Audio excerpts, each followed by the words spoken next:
2 Korinthos 12:9 my grace is sufficient for you. നിനക്ക് എൻ്റെ കൃപ മതി. നിനക്ക് വേറെ ഒന്നും വേണ്ട, നിനക്ക് എൻ്റെ കൃപ മാത്രം മതി. പൗലോസ്ലീഹായ്ക്ക് സ്വർഗം കൊടുക്കുന്നൊരു അഭിഷേകമാണിത്. എന്തിനൊക്കെ വേണ്ടിയാണ് നമ്മൾ ഓടുന്നത്? അത് കിട്ടിയ പോരാ, ഇത് കിട്ടിയ പോരാ, അത് വേണം, ഇത് വേണം, ഇങ്ങനെയുള്ള ഓട്ടം. പൗലോസേ, നിനക്ക് എൻ്റെ കൃപ മാത്രം മതി. കൃപയ്ക്ക് വേണ്ടി ഉള്ള ഒരാഗ്രഹം നമ്മുടെ ജീവിതത്തിൽ ഉണ്ടാവണം. എനിക്ക് സ്വർഗത്തിൻ്റെ കൃപ മാത്രം മതി.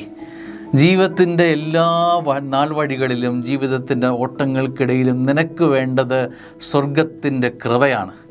ഈ കൃപയില്ലാതെ മറ്റെന്ത് ജീവിതത്തിലേക്ക് വന്നാലും അത് നിലനിൽക്കില്ല, അത് നിനക്ക് ഗുണപരമാകില്ല.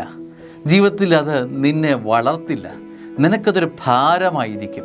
ചില അനുഗ്രഹങ്ങൾ പോലും നിനക്ക് അത് ബ്ലെസ്സിങ്ങായി നിനക്ക് ഭവിക്കാൻ സാധിക്കും. കാരണം അറിയോ, നിൻ്റെ ജീവിതം കൃപയുള്ളതല്ല.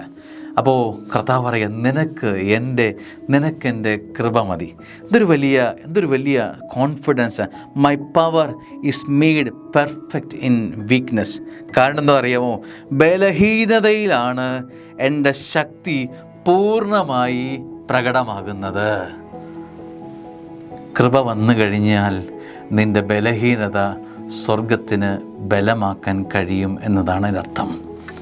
നീ ബലഹീനമെന്ന് പറയുന്ന നിൻ്റെ വിഷയത്തെ ബലമുള്ളതാക്കാൻ സ്വർഗത്തിൻ്റെ കൃപ ഒഴുകിയെത്തിയാൽ അത് മാറും. ജീവിതം മാറിമറിയും. ഇരുണ്ട അനുഭവങ്ങൾ മാറും. തളർന്ന നിൻ്റെ ജീവിത ഇടങ്ങൾ ഉത്ഥാനം കൊണ്ട് നിറയും.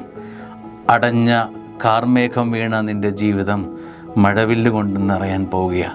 കൃപ പെയ്തിറങ്ങട്ടെ. അതിനുള്ള ആഗ്രഹം ഒരു പ്രാർത്ഥനയാക്കി വെക്കാം. ദൈവം അനുഗ്രഹിക്കട്ടെ. ആമേൻ.